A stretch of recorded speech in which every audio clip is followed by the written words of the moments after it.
Si bien mi tema de investigación no se vincula directamente con el 25 de mayo, sí creo que cualquier persona que se interesa por la historia argentina, bueno, es un tema ineludible que abordar porque constituye el mito fundamental de origen de la nación.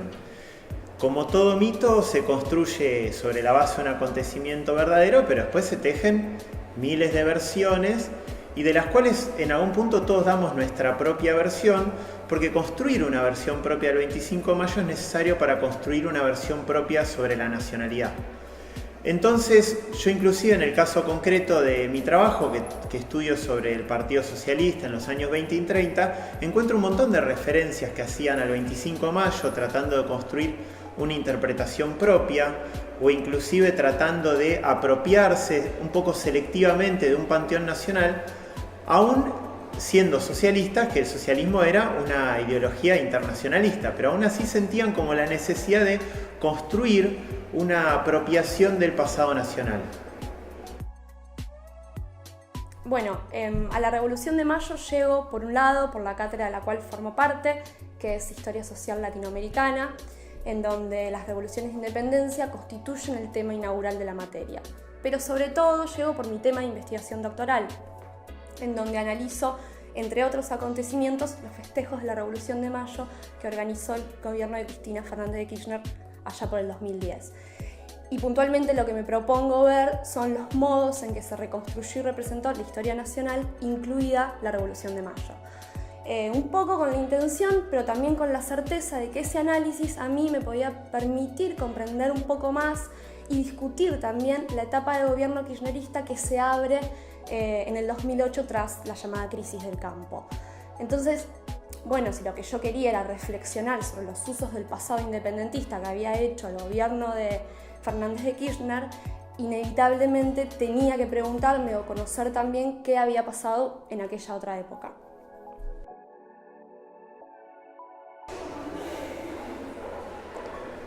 Por un lado, a mí me parece importante rescatar una mirada que muchas veces estuvo ausente de las versiones que más circulaban sobre el 25 de mayo y que en los últimos años ha tenido un desarrollo bastante importante en la historiografía y que tiene que ver con la participación de los sectores populares en los acontecimientos iniciales del proceso de independencia. Y lo que me parece como rescatable de esto es que lo que lograron fue volver mucho más heterogénea esa imagen de, bueno, ¿cuál es el pueblo que se levanta en la Semana de Mayo, se levanta, que da origen a la Revolución de Mayo? Y entonces, bueno, todos estos trabajos me parece que lograron volver más heterogéneo, incorporando muchos más actores a acontecimientos que son fundacionales para la nación. Pero por otro lado, a mí un tema que siempre me ha resultado interesante para pensar es que si bien el 25 de mayo marca el fin de la colonia, muchas veces tendemos a pensar como que inmediatamente lo reemplaza un país como el que conocemos hoy. Y eso fue una cosa mucho más compleja, mucho más difícil. Inclusive uno podría pensar que el siglo XIX es una larga lucha por establecer un proyecto de nación en particular, y que eso entonces no fue así como, bueno, a veces pensamos cae la colonia, surge el país y bueno, como que la historia se construye en esa linealidad. Y me parece que un poco esto descansa en algún punto sobre la versión que construyó Mitre sobre la independencia en su libro, bueno, La historia de Belgrano y la independencia argentina, donde lo que plantea es que hay una argentinidad que preexiste, un sentimiento de nacionalidad que preexiste a la revolución y que la explica, o sea, la acción es explicada por este sentimiento patriótico previo. La historiografía que abordó el tema ha encontrado una complejidad de factores para explicar estos acontecimientos iniciales del proceso de independencia y a la vez ha encontrado que ese sentimiento de nacionalidad no existía, más bien todo lo contrario, la nacionalidad fue algo muy posterior, una construcción, la idea de una Argentina previa no existe, sino que la idea de que esa Argentina se va a ir construyendo lentamente. Inclusive Mitre, cuando escribe este libro, estaba muy preocupado por lograr una unificación nacional, Pero a mí lo que me interesa siempre rescatar de esto, de esta Argentina que no estaba construida y que se va a ir construyendo, es que todavía hoy está en construcción y que todavía hoy entonces interpela a que nosotros nos podamos preguntar, bueno, ¿qué queremos que signifique ser argentinos? O sea, me parece que eso es una pregunta que todavía es válida y a partir de ahí me parece que es un elemento importante de pensar. Esa Argentina que no estaba construida en ese momento sigue siendo una construcción que nos puede interpelar al día de hoy. En primer lugar, creo que es fundamental subrayar que los sucesos que acontecieron durante la Semana de Mayo marcan el inicio de una revolución con todas las letras que va a durar por lo menos 10 años. ¿Sí? Una revolución porque por un lado supone la ruptura del orden colonial, es decir, el fin de una sociedad monárquica, y por el otro porque sienta las condiciones para la construcción de un Estado-nación nuevo, que a contramano de lo que nos solían enseñar en la escuela, ¿sí? esa nación no existía antes del momento de la crisis ni nace con ella, sino que va a ser una construcción muy difícil que va a demorar muchas décadas. De modo que Mayo puede ser pensada como el comienzo de un proceso revolucionario que implica la descomposición de un orden que tenía 3 siglos de vigencia, ¿sí? Y cuyo reemplazo, como decía recién, no va a surgir ni tan rápida ni tan fácilmente. Entonces, ¿qué es lo importante o lo más interesante a subrayar de este acontecimiento? Bueno, quizás uno de los aspectos sea el hecho de que la ruptura del vínculo colonial con España se da en el marco de la instauración de un principio político sumamente novedoso como es el de la soberanía popular.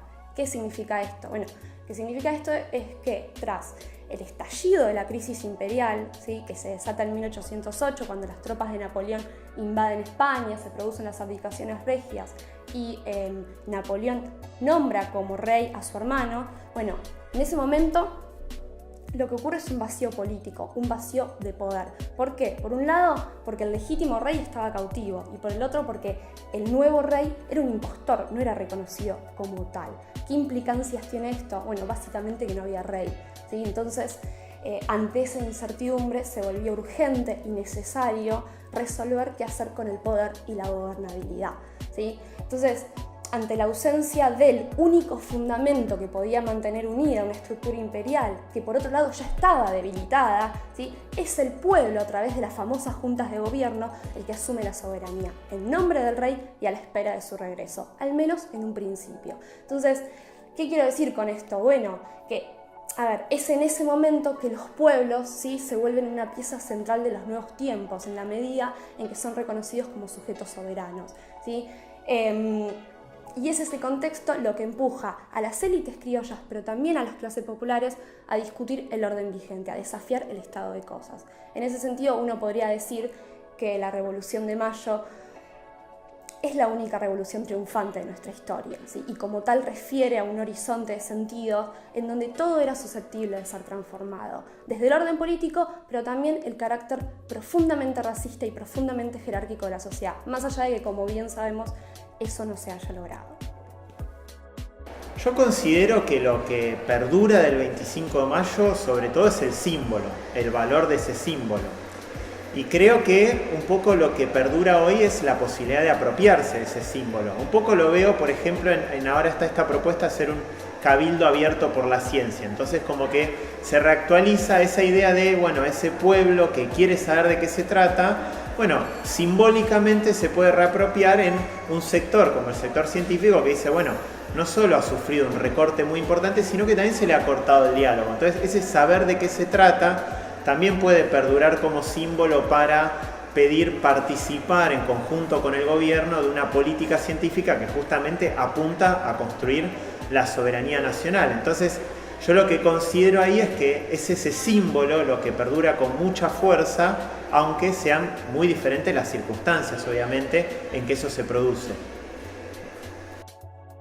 Más que vincularlo yo, la Revolución de Mayo a la actualidad, creo que es la actualidad la que una y otra vez busca vincularse a la revolución. En tanto mito fundacional de la Argentina es un asunto que en verdad nunca se abandona, a ella siempre se vuelve para revisarla, para reivindicarla, para ligarla a las controversias del presente y en última instancia y sobre todo para disputar y discutir la identidad nacional.